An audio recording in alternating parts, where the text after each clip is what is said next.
First, you need to wash your strawberries and make sure they're really dry so the sugar coats to it. For the sugar glaze, start with some sugar, obviously, and some water.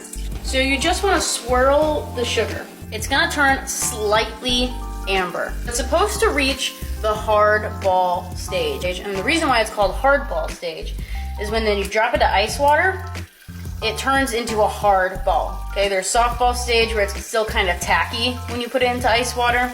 All right, we're gonna stop here. So here's our sugar. It kind of looks like the consistency of corn syrup.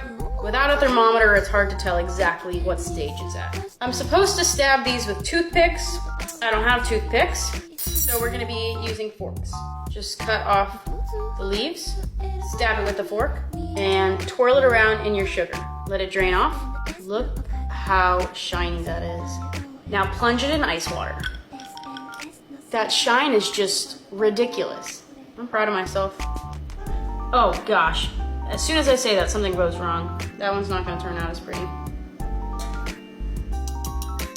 Let's give it a taste. That's good. Good thing my dad's a dentist.